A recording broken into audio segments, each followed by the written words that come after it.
Hey, podcast UFO listeners, welcome to this week's show. At this moment, some of you might be wondering, who the hell is this guy? Me, Dean Alioto. And what have they done with your host of 10 years, Sir Martin Willis? Well, let me explain. A few days ago, I received a text from Martin saying two things. One, he had to have heart surgery, and two, would I fill in for him on his podcast while he recovered? I had hoped the text was a joke, since the idea of Martin needing a heart is kind of like the Tin Man needing a heart. Martin's heart is one of the biggest I know of. Well, as you can see, he wasn't joking, and I can tell you his surgery was a great success. However, I'm not so sure about the gender reassignment surgery he scheduled simultaneously.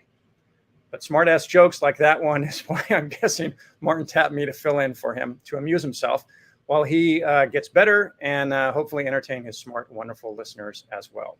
So for those of you who don't know me, I'm a filmmaker. I made the first found footage film, the McPherson tape, and the UPN remake, Alien Abduction Incident Lake County, both of which happen to be about, you guessed it, UFO aliens in general. Then about 4 years ago, I spoke at my film's 25th anniversary at the International UFO Congress Convention, which, by the way, tickets for this month's Congress are 20% off with this code, and this is all in capitals, IUFOC 20%. Since my appearance at the convention, I got sucked into the proverbial UFO rabbit hole and spent the last 14 years working on an epic 3-part science documentary series about, yes, UFO and aliens. This is a premiere series and will be coming out next year, and I promise you it'll be a whole new take on the UFO phenomenon. But right now, I'd like to introduce our guest, who's also in my new documentary, and who was patient zero in the now famous Navy Tic Tac UFO encounter. Navy Senior Chief Operations Radar Specialist Kevin Day was getting ready to retire when, on literally his last real-world intercept, he saw something on his radar instrumentation that was not normal, to say the least. Kevin, welcome aboard, sir. Thank you, Dean. And my heart and my goodwill goes out to Martin today. I hope he recovers well. Yeah, I got a chance to speak with him since his surgery. Good. And his humor is still intact. So yep. And if he's listening tonight, hey Martin, hang in there, brother. Hang in there, absolutely. Yep. So Kevin, first of all, how are you? We haven't spoke. I mean, we checked in before we were going to do the podcast, but we haven't really spoke since I put you in front of my camera and interrogated you. How are you? You know, I have to tell you, Dean, I've never been a religious person, but there's not a day goes by that I don't thank God. And many times a day too, for what happened and the journey that I went on to get here. It's awesome, beyond words. Well, I'm looking forward to diving into that. But first, I have to back up a little bit and ask you a question that I'm sure you get asked a lot. Because you're part of the Navy Elite Top Gun program, I need to ask you, how tall is Tom Cruise? Like 5'9", 5'6", 5'1"? You know, I've never met him in person, but I've heard he's about 5'9.5", something like that. Actually sat next to him at a screening of, I think it was Night and Day. And I'm going to go with 5'5" for 400, Trebek. 5'5", okay. I made him look taller. Yeah, he's probably about 5'7". But anyway. Go ahead. Yeah. So here, I'd kind of like to go back to before the Tic Tac encounter. I kind of am curious, and I didn't get a chance to ask you this when we did the documentary. What made you want to get into the Navy in the first place? Well, throughout high school, I wasn't a nerd, but I wasn't like a real popular kid. But I was always a kid in search and rescue, and I like to go camping and stuff like that all the time. Outdoors guy, and I was on the search and rescue team, so I graduated and I kind of kicked around for a while, and you know what? And I was an exchange student right after high school. I went to Australia, so it kind of whetted my appetite to travel. So I said, you know what? I'm going to join the Navy and go see the world. And if I like it, I'll stay. And if I don't, I'll go back to college or something. And that's how I ended up joining. And I'm happy I did. I'll tell you that. Had an awesome career. When you joined, did you specifically seek out the radar department, or were there other departments that you were kind of considering first? How did you end up in that Well, you know, section? when a person goes into the Navy, into boot camp, that person is evaluated from the start based on your education level and all kinds of stuff and your performance in boot camp and everything. And at the end of all that, you're offered some choices. So what do you want to do? And at that point, I did choose the operations specialist rating. It sounded very interesting to me, and I pursued it. And I ended up going to operations specialist A school right out of boot camp. And it was during the height of the Reagan buildup. And there was 3 classes going on. There was 2 day classes and then night classes. 90 kids, 90 of us. And there was a thing called the honor grad, and if you got the honor grad position, you got to pick your orders, what ship you got to, or where you're going to go, because the orders become available. They disperse us out into the fleet, and I was able to graduate number 1 out of 90 people. Wow! I got to choose orders, and I chose the Vincennes out of San Diego, CG-49, and it was my very first deployment. Since I brought it up, it was my very first deployment, because there's people listening that are going to wonder. It had nothing to do with it. I was there, and I was standing right, because my general quarter station had me right behind the captain on a station called JOTS. It was a navigation station. And I was there right behind him when he turned the key to shoot down the Airbus. And that moment changed me, because I decided then I was going to become the best damn air defense watch standard the Navy's ever produced, because I never wanted to see that happen again. So I dedicated my life to protecting commercial airliners. Wow. So you kind of got thrown to the deep end pretty quick, it sounds like. Yeah. So you're working in this division, and you're now in it. So when did you officially become someone that's, full on doing, radar instrumentation reading? From the moment you first join, you're doing radar. I mean, you got, usually, if you're not port and starboard, which is 8 on, 8 off, 8 on, 8 out, it never stops, or there's 3 section. But when you're up in Combat Information Center, you are sitting behind a radar scope usually. Yeah, and the way it's set up, you got the surface side and you got the air side that's kind of separated, but we talk to each other on the common net, and so we can coordinate stuff, especially the front table where the tactical action officer and the captain sit, so they can coordinate everything and fight the ship if they have to, fight the strike group. So from the moment you arrive, you are operating radar. And one of the reasons why I chose the Vincennes, because it was one of the first ships with the spy system, the phased array radar system. So all 3 of my ships in the Navy were spy ships. So I had, when the Tic Tac encounters went down, I had 15 and a half years of actual sea time behind that radar system. So that by the time you got to 2000. when I went at the Combat Information Center, and we were getting ready, it was several days before, we were going to do a major air defense exercise off the coast, and the air wing wasn't even out there with us yet. And we'd seen these weird contacts that were up off Catalina Island, and they came down from low Earth orbit, about 80,000 feet, stationed at 28,000 feet, tracked through our operation area, and all faded off the radar on all the ships that were out there, right above Guadalupe Island off of Mexico. Well, you got to remember, we're moving all over the operating area, and these things all disappeared off the same spot. I'll you for a second, Kevin. Go ahead. What I really want to hear is something that I don't know that you've kind of spoken to before, which is I'm curious the emotional timeline. Well, even let me back up just a beat before then.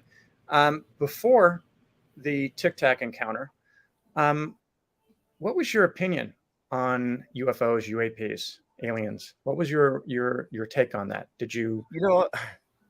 I was probably the least likely person to ever find these on radar.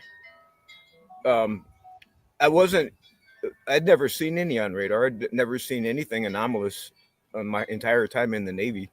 Not that I was closed-minded to it. I've been listening to Coast AM since I can remember, for many, many, many, many years with Art Bell.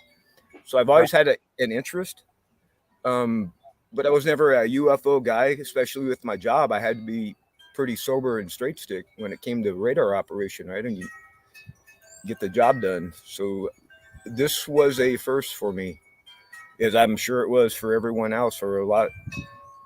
Sure. Everyone else that stood around stunned when it happened. So you were open. You were kind of interested Certainly, in the certainly. esoteric.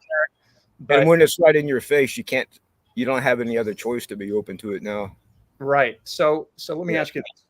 Now I want to take you to the moment that you're looking at your radar.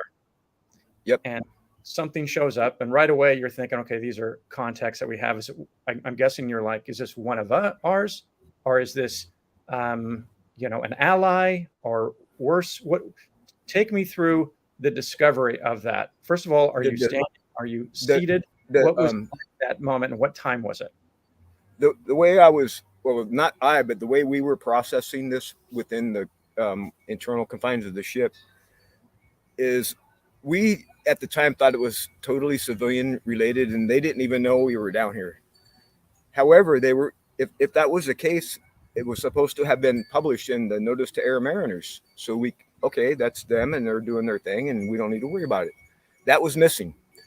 However, we weren't that concerned because all the ships out there, we were tracking them on the radars and we were reporting the data back to the beach. So whoever wanted it had it back on the beach. And we weren't worried because there was no aircraft on the Nimitz. We weren't flying yet. And they descended from low Earth orbit, 80,000 feet down to 28,000 feet, track south right through the operating area until the night, the early morning of the 14th Air Wing flies on board, 13th Air Wing flies on board, and we're getting ready for the air defense exercise on the 14th. And that's when Kevin Day became concerned because I didn't want to run into one of these things. So Captain Smith comes down to combat and says, "Hey, sir, we've been tracking these things. I highly recommend we intercept one. I don't want to run into one. I don't know what the hell they are." No one. Hold on, let's go ahead there. So you're saying tracking these things. In your mind, what are these things? Have you made the crossover to UAP? No, not even close. I'm thinking there is some civilian test project of some kind. Because you got to remember, they're going real high in the only thing weird about them is, what was that? I said, just letting the listeners know that's your wind chimes. Wind chimes. Okay. Clanking away. There was nothing UAP about them at the time. You got to remember, we were off the coast. They were going real slow, and they were at 20,000 feet. Mm-hmm. And I mean, we technically call them unknown air contacts. That's the actual name for them. Okay, and they're moving slow enough that you thought at that moment that these could be balloons, right? I never thought they were balloons, personally. Well, did you think that it's moving? Because I had good radar.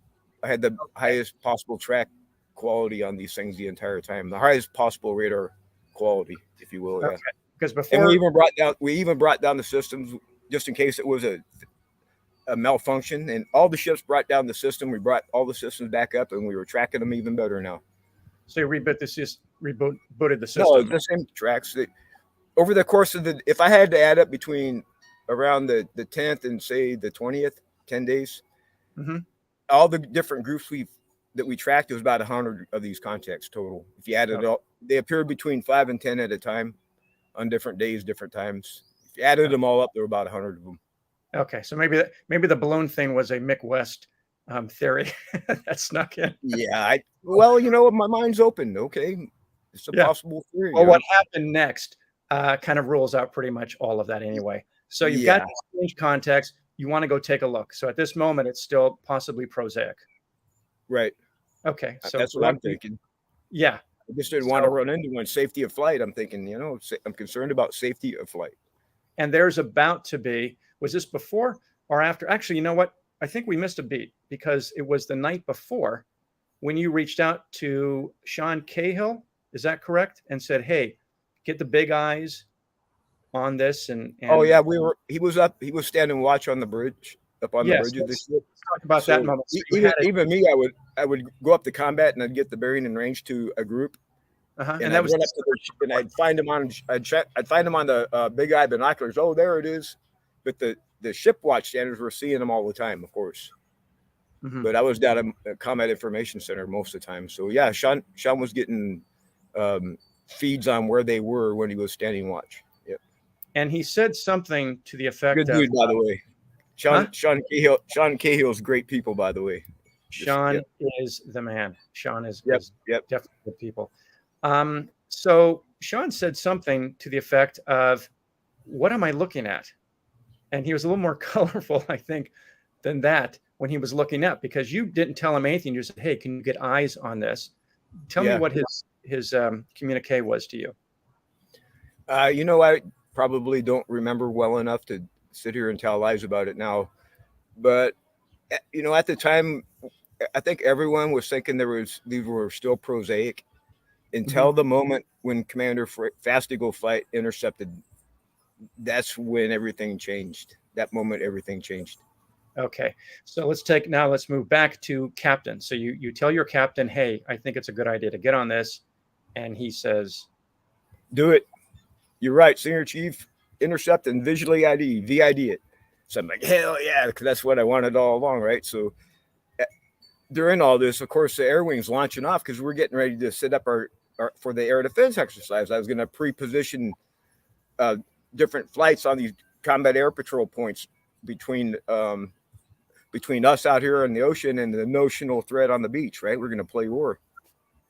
So Fast Eagle 01 happens to launch. He happened to be Commander Fravor. He always did that. He was that kind of guy. And one of the best damn pilots the Navy's ever produced, by the way. So we take control of him. We said, CANX exercise, real tasking. He says, Roger. So we vector him. And I'm standing, we got the air side. Everyone's watching radar, but I'm the senior guy and I'm doing training and everything, analysis, all that. So I'm on a headset with a long cord and I'm walking in between watch stations, and the actual air controller is right below me, right? So he takes control of him and we point him to where the closest object is.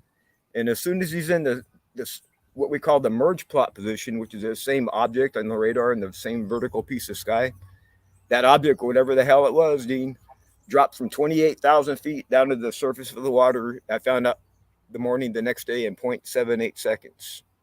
Wow. Less than a second. No sonic booms. There should so have been more. Simultaneously while Fravor's out there basically playing with this thing, dogfighting almost. So now when you're seeing this do that, I'm really curious, the moment when you go, oh, I guess I can swear on this. Oh shit. Right then. Yeah. And then and even more amazing, right? So he gets down there, he chases it down, and the thing, like you said, does a little dogfight with him. And all of a sudden this object, whatever it was, and this is his words, not mine, it disappears right in front of him. That's what he said. And we're sitting back on the ships and we're watching this object, and it disappeared right in front of him and reappeared on Fast Eagle 01's assigned combat air patrol station. And remember, I think we had 7 of them, but it went to theirs. To their cap. Yeah, it didn't go to anyone else's. It went to their assigned. Are you hearing on your comlinks? Are you hearing Fravor as well? Oh yeah, we have him in the speaker. So in fact, when he did the intercept, when he became to the merge plot, on the speaker, all of a sudden we hear, oh my God, I'm engaged. Just like that. Yeah. So at that moment, he was shocked beyond words. Yep. Okay. So now this thing dropped down to the ocean, huh? So are you thinking at this moment, oh my God, we're tracking one of these UAPs, which I think you probably knew as a UFO, not UAP. Yeah.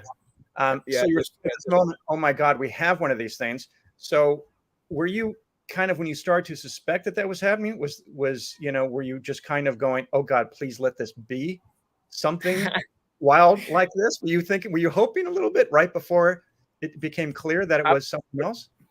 You know what I was thinking privately at the moment? I was thinking, oh dear God, please don't let this thing get mad at us. Oh, really? So we're out there in a training environment with no ornaments at all, because we don't want to kill people and break stuff accidentally, right? So in training, we never have that stuff unless we're doing a scheduled fire X or something, right? It's different. We're not doing that. We're out here doing an air defense exercise. So even if we had wanted to defend ourselves, Would have been know what? sitting ducks. It's displaying such an awesome level of power that you quickly realize, we've shown up to a gunfight with a knife. There you go. Good way to put it. Yep.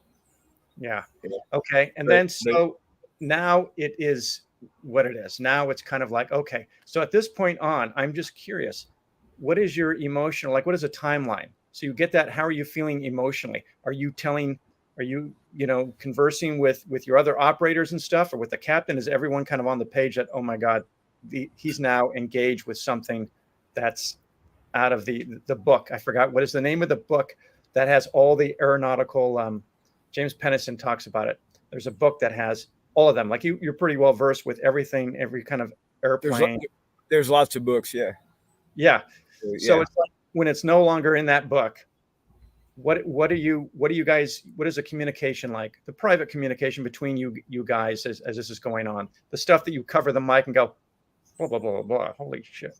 Well, you know what? To be totally honest about it, although we were all highly trained in what we did and stuff, all of us had our individual specialties and jobs. Beyond that, we were just regular, normal people with normal.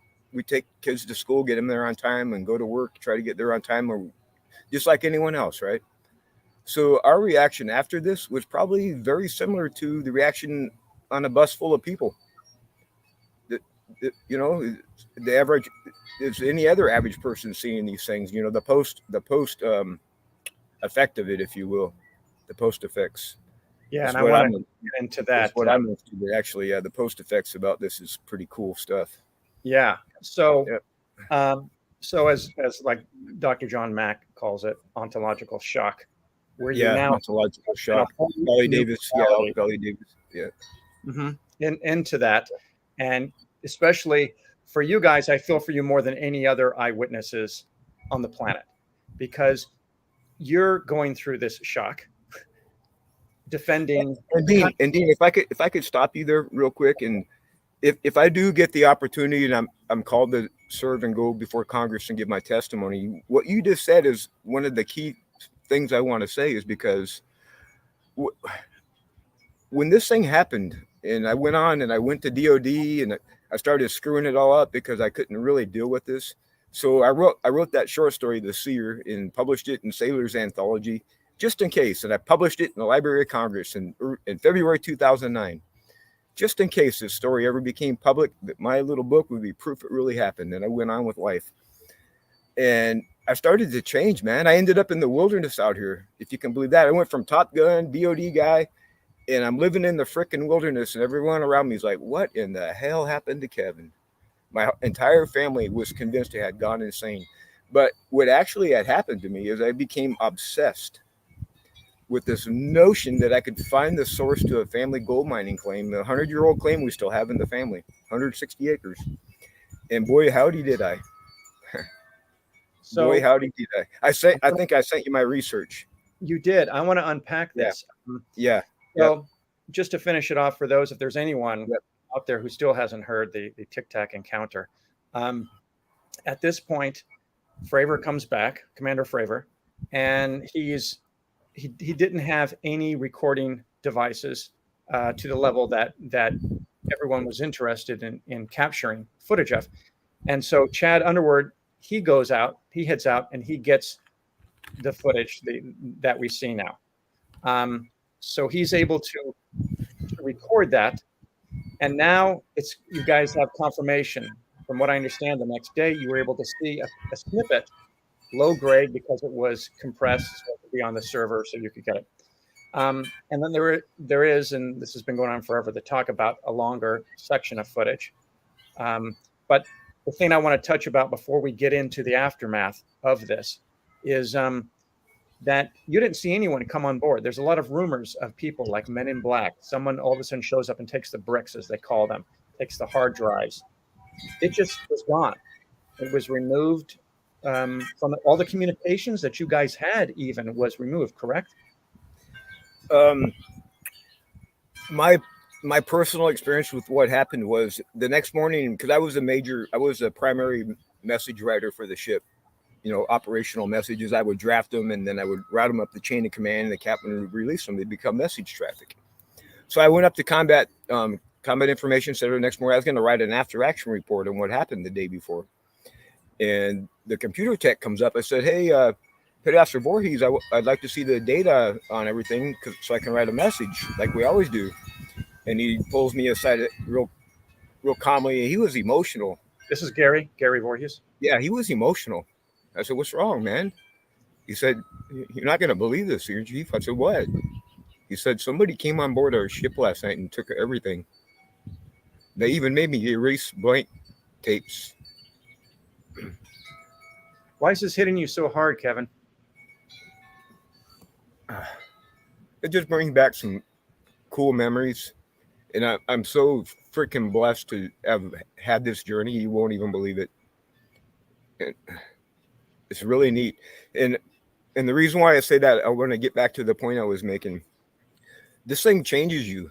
And it profoundly changed me. And I've sent you my research. And just for the listeners, NASA itself is interested in my geological research right off the coast out here in the Kalmiopsis wilderness. It's ancient. It's a 157 million year old spreading arcs from the mid-ocean spreading arcs, and is loaded full of rare earth elements. And I found it. Yeah, I described it and I found it. But anyway, let me get back to my point real quick.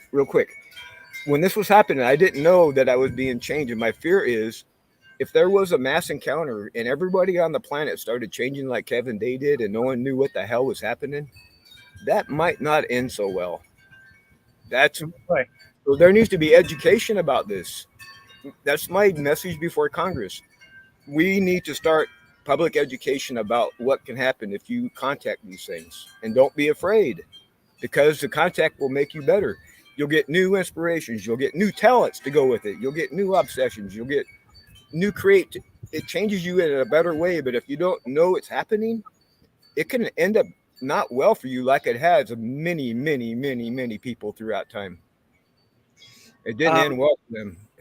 It's interesting for me as someone who why I'm emotional, because it's important. Yeah. Well, you were able to kind of take it on in a way that, if you're feeling this way and you're someone who's trained for emergency situations and situations that are not planned, that's all your training is for when what hits the fan, how to unplug it or turn it down. Then I get you being able to take in the weight of that.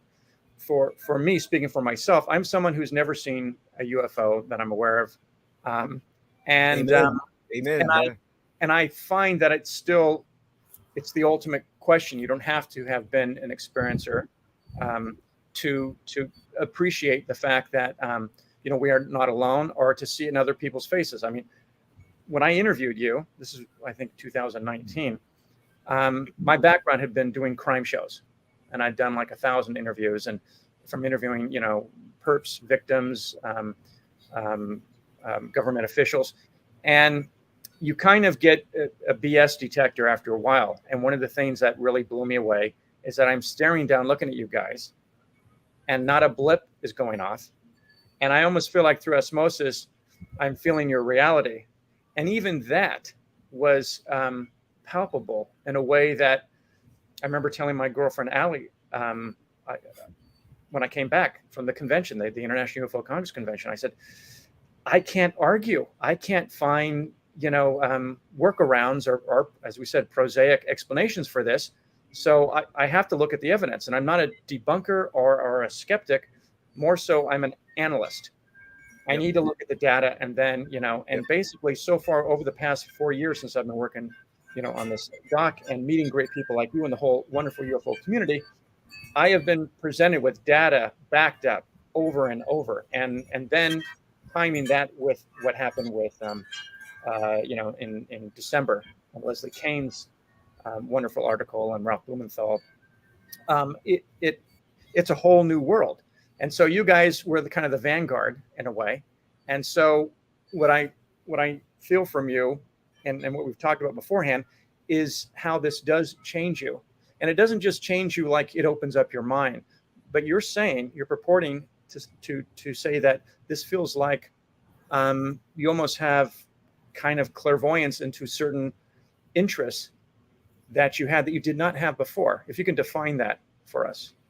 I would describe it as a clarity, because when I did my geological research, I didn't have a geology background, but somehow I was able to describe the geomorphology of those mountains and how the landslides occurred in a way that no one had ever done it. And I even had um, very senior geologists come back and say, "Hey, Kevin, your ability to read geology is incredible." What made you want to jump on this mystery? Because it is a mystery that's been around forever. What made you want to jump on that? On what? On what geological, the Bald Eagle survey? Because this thing changes you, and at the time I didn't realize it. I'd always had an interest in that because my family was back there and spent a lot of years back there. So I wanted to go back. I became possessed with the idea. And when I was back there, my grandfather had told me something that I started thinking about. He said, "Kevin, you don't understand." I said, "What, sir?" He said, "We weren't gold panning and mining nuggets and Tacoma type bench gravel stuff. We were actually getting gold dust, and it was so fine we probably lost more than we ever found." So tell me about what this is exactly, and then you can. It's a placer mining claim. It's a 160-acre placer mining claim with a couple creeks going through it, out in the wilderness. For mining gold and certain. Yeah, it was a gold mining claim. Yeah, okay. That's all, just a gold mining claim. So I started thinking about it down there, and I'm thinking gold dust, right? So I put two and two together, and I figured out that our mining claim is actually associated with a much larger geology called the Josephine ophiolite. And what an ophiolite is normally at the spreading arcs when it's really heavy ground because there's hydrothermal vents and they're laying layers of minerals. And when that heavy ground goes towards continental plates, they usually get subducted because they're so darn heavy, right? But when they get stuck on dry land, it's called an ophiolite. And that's what we got here. And it goes from Northern California to Southern Washington, as far as I can tell. And it's likely loaded with trillions, with a capital T, of rare earth. I'm not talking billions. And I base that just on the type of geology it is. Remember what this is: hydrothermal vents, spreading arcs, laying down mineral deposits. Based on the type of geology and the size of it, this could easily be one of the largest now mineable, and I'll tell you how mineable now, deposits ever found on the planet. So to kind of bring it all up to speed, time went on. This whole story broke. The Dear Moon mission came out with Elon Musk and EW out of Japan. They're going to take a SpaceX flight around the moon and come home. And they offered 8 civilian seats. So I said, what the hell? I'll apply. And so I sent them all the research that I sent you. And I with the suggestion, hey, using your new tunneling, boring technology that you're using to put those tunnels in from LA to Las Vegas, you might repurpose them and actually mine this ophiolite formation from below the ground and never touch the wilderness. And I was outside the house 4 days later, and I noticed a really weird jet going back and forth, right over the wilderness. I thought, what the hell? Never happens. It turned out it was a NASA flight on a geodetic mission. Swear to God. Really? They checked out my research, man. Interesting timing. Yep. Well, it's not a mystery what happened here, is it? No. So I think it's pretty clear. Yeah. So where are you at right now? Well, that's the good news. This encounters with these things, and I'm not saying that. One of the researchers that told me like this, he said, Kevin, think about it like this: there could be 20 people on the bridge of a ship, and everyone sees the UFO, but only one of them's affected. That's just the nature of it. Some people are affected profoundly, and some people aren't. Mm-hmm. And I don't have the answer. I don't know, but I do know it can change you profoundly. And here's my fear: what if there was a mass sighting all over the planet all at once, and everyone on the planet started changing, and no one knew why? And maybe not just humans, because what I think happens is I think the vibration of these things tunes up the synapses in our brains. And that's where the new talent and abilities and ideas come from, because our brains improve function. And existing things within us are now, we can now see them and we can use them now. But what if the same thing happened to dogs, for example? They have brains. Well, Dr. Linda Zimmerman, Anything with the brain maybe gets tuned up by these. Maybe, I don't know. Dr. Linda Zimmerman, she discovered that animals are greatly affected by this, and because they seem to have precognition when it comes to, like, they know when their master's coming home, the owner's coming home, blocks, minutes away sometimes. When chow time is, yep. Yeah, there are stories of, she tells this great story of, at a toll booth, this guy shows up at work, the toll booth worker, and he looks out and he sees all of these dead rabbits that are in this meadow. And he's looking at them all and he's wondering what took these rabbits out. And then all of a sudden he hears this like vibration, and he looks up and he sees there's a craft. And he's looking at this thing, and it slowly flies over, glides over, disappears, and one by one the rabbits all get up and hop away. Wow. So it is an insane story, and she's got several stories like that. She actually has a book that covers that. So everything that's living is affected, and as we get more into whales too. Whales too, yeah. When this happened in November, I had this odd feeling there was some connection with the whales when the Tic Tac thing was going down, and I didn't share it with anyone. It was just on my mind because I used to like to watch the whales because I spent so much time out there, right? And it was that time of year, so I was thinking it was just a natural thing, especially when Commander Fres comes on the radio and says, Charlie, we may have a downed aircraft here. That's when they saw the disturbance in the water. Mm-hmm. Still don't know what it was. Tic Tacs like darting all around the top of it. Right. So we left that out. But what Commander Fravor was going out to initially look at was, it appeared that there was a downed craft in the water. Yeah. It was kind of a cross structure. And we're like, oh man. So we start activating all of our search and rescue procedures and everything. And then he comes back and says, disregard some sort of sea life. Yeah. So you were talking about the whales. So you feel like the whales were affected? I do, yeah. That's my personal speculation, but yeah, I do. You were talking about brains being vibrated by these. I think the whales, they have such a big head, so they probably know them better than we do. Probably because they're just going about their life and they're traveling much more out there. I mean, the fact is, for me, and I've been an armchair, a researcher, if you will, at this before the last 4 years, before I got sucked into the rabbit hole. No one really considered the water and going under the water, and that these, underwater submersibles are reported, just as much by those who are in there. I think they call them fast runners. Astronomer Mark D'Antonio has a great story about being on a sub when they, encountered one of those. And that's a whole other thing when you look at the world and you say, okay, well, most of it's covered with water. So what is going underneath there? The only thing that I'm confused about, and maybe, you have an opinion, or Mark D'Antonio has an opinion on it, is how are these things moving in the water so fast, faster than a torpedo? And I'm glad you asked about this, because in 2004, when this thing went from right in front of Fastigual to the cap station, I think that was a message to be understood later. And it just so happens that I was the one that perhaps maybe understood that message later, because when we were off SoCal, when we filmed the Terror in the Sky with Caroline Corey, our intent was, we were up on that roof. We had quantum physicists. We had some of the top gear on the planet to find these things. We had trained observers. We had a film crew. Our intention was to find and record this stuff. And guess what happened? They showed up with bells on. And if you've seen the movie, you know what I'm talking about, A Terror in the Sky. Mm-hmm.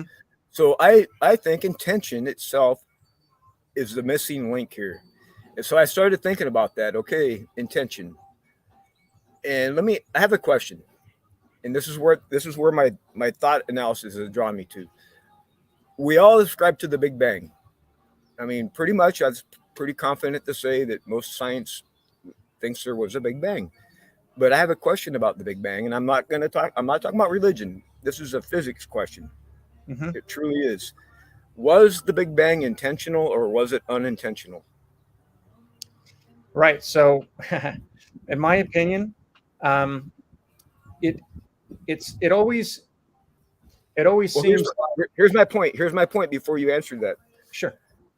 I have to assign it 50-50 because if someone knows the answer, please stand up and say, hey, it's 51-49 or whatever. And, I'll entertain it. But until that happens, it's 50-50. Now, listen, now, given that there's a 50% chance that our universe is an intended universe, what might that look like? And in the case, would not intention itself have had to have survived the Big Bang to become a fundamental force, just like gravity? Well, when you Like say just like intention, strong and weak nuclear force. I could name all the forces. I think intention became a force in both Newtonian and non-Newtonian, and that's what these things are engineered from.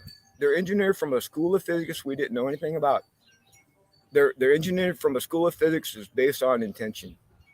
so if you're saying that this is all based on intention, the Big Bang, Yeah, then what you're really talking about is you're talking about a divine intelligence. I'm saying divine, but an intelligence that intended this to be created, this to be experienced in the physical world. Because remember, we've got all these different worlds where there's the astral plane, different dimensions, etc.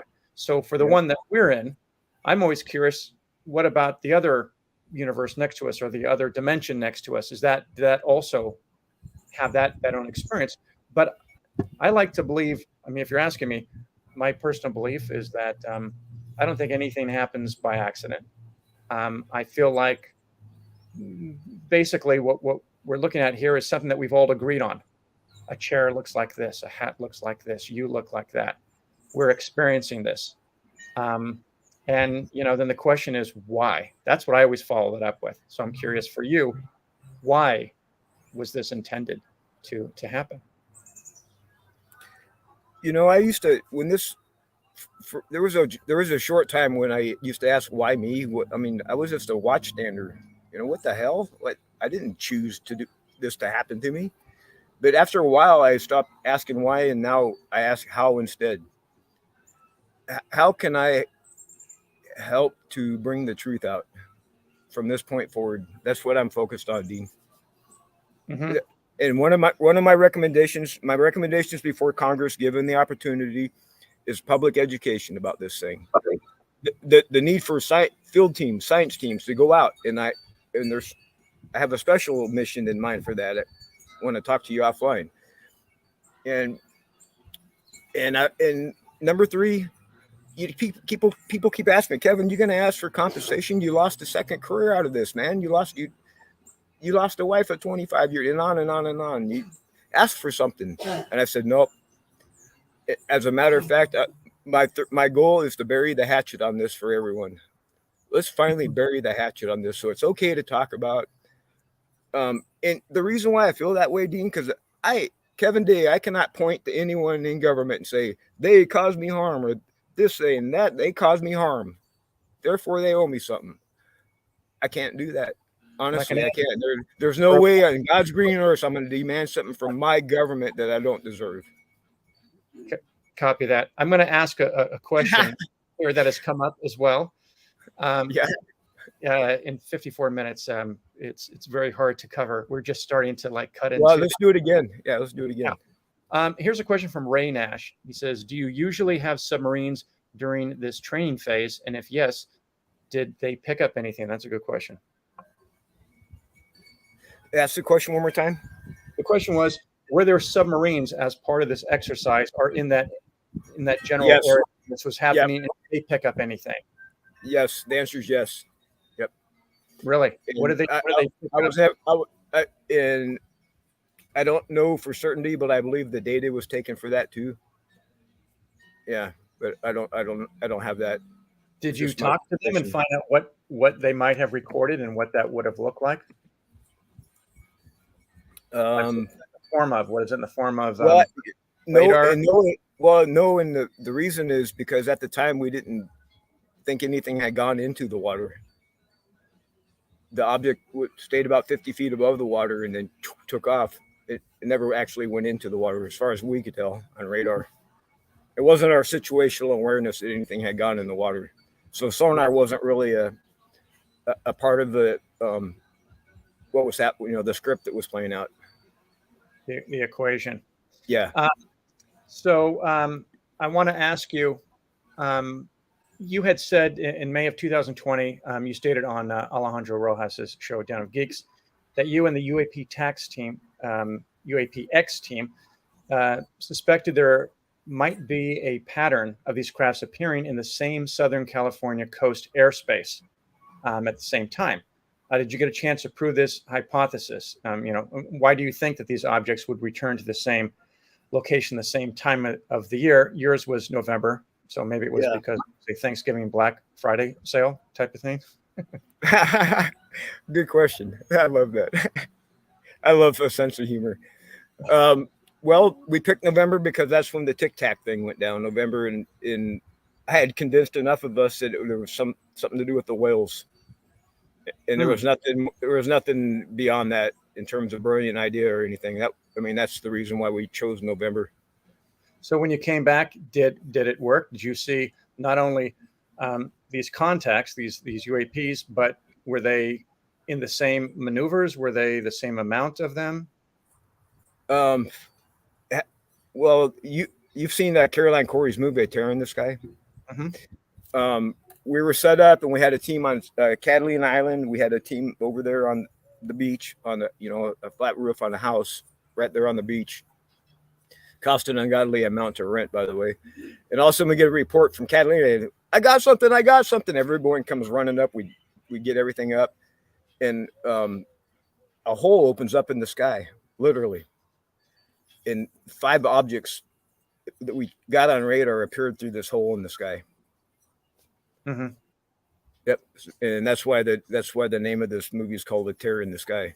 Yeah, people people are calling it a wormhole, but I don't. I mean, we don't know. You tell me what it was. I don't know. Yeah, but they showed up. They showed up for us. Yep. Yeah. It's well, on it's film. still a great demonstration. The movie. And by the way, let me. Yeah. We had a quantum physicist on that roof with us. We have 600 plus hours of data of what happened that's currently being analyzed, and there's academic papers that are now being written, and hopefully will be out before too long about what we found. Yep. Well, speaking of coming out to the public, I hear tales that there's another UFO congressional hearing coming, and that someone that we know might be going. Talk to me about that. Yeah, Michael Hall, our attorney from UAPX days, is my pro bono attorney. He's in direct contact with Representative Carson's office, and I'm hopeful that I'll be called to testify at the next round.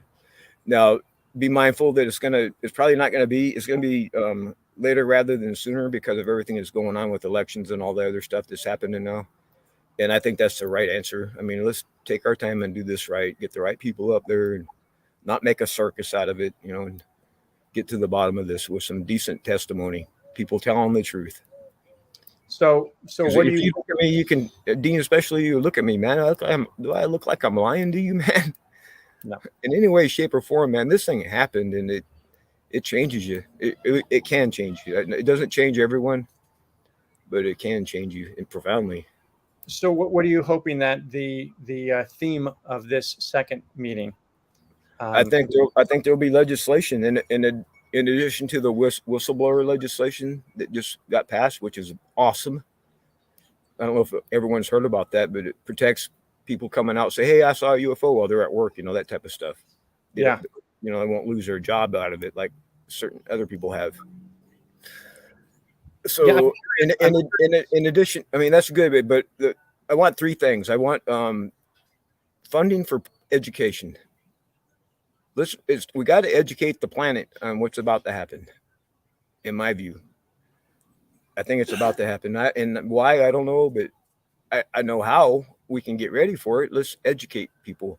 That's what I want. And number 2, I want funding for field teams for doing more data collection. Let's go out and figure out what the hell this is and be real about it. Let's sober up and figure out, put our pants on, buckle up, and get it done, right? And number 3, I want to bury the hatchet. I want to make it okay to talk about. If you have an experience that you don't have to feel shy anymore. You're taking the kids to school, and you and your kids see this thing that you can't explain in the car. Now, guess what? You can go home and talk about it without everyone in the neighborhood thinking you're nuts. Necessarily, you know? Yeah. That's what I want. 3 simple things. So I'm curious how we're going to be able to track the difference between open communication between witnesses where there's no ridicule and no repercussions. I'm curious how we're going to track that. We're going to track those reports that come in. I know that John Greenwald will be doing FOIAs left and right to see if more. Well, we have other people protection laws in place, like sexual harassment policy and stuff like that. This would probably be enforced along the same type of law, same way. It would take someone to file a complaint, and then it goes through the process, and that just like any other personnel policy in law. Yeah, that's how I see it would play out. Yep. Do you think that there's an alternate universe where Kevin Day doesn't see this, doesn't have this experience? And how does that factor in? How much of this has changed you? Like, did you feel like you were on a trajectory and all of a sudden it changed? My thoughts on alternate universes. I have to imagine that if intention caused the Big Bang and it created our universe, there's at least a 50-50 chance that an alternate one was created too. So I have to say 50-50 chance that what you just asked me is true, because I don't know otherwise. Yeah, but I have a way to think it could be possible by what I've shown you. Yeah, because it all goes back to intention. That's the answer. That's the missing link here. These things are because they're aware. How in the hell are these things aware? An intention-based object explains that. Yeah. Well, as Fraser said, it turned and looked at him. Because gravity has gravitons. The force carrier for gravity is gravitons. So similarly, the force carrier for intention would be intentitons. All right. We need another hour. We need to wrap up and do a part 2, brother. But it's been so great talking with you, especially. Amen. Thanks for having me. This new venture of yours. Very excited about it. Please keep us posted. Thank you to Kim for saving it for us. Yeah. She saved our butts on that one. Hey, for everyone listening, we made it by 3 minutes getting online. So Kevin, thank you again, my friend. I love you, man. Love you, brother. Wish you best of luck. We'll talk soon. All right, bye. Bye.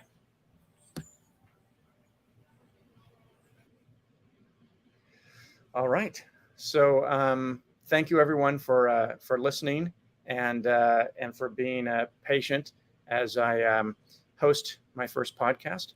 And looking forward to giving you more updates on Martin and how he's doing. But he seems to be doing fine. He was watching the show and doing his own commentary on it. And so love you, Martin. Bill, thank you so much, brother. Appreciate it as well.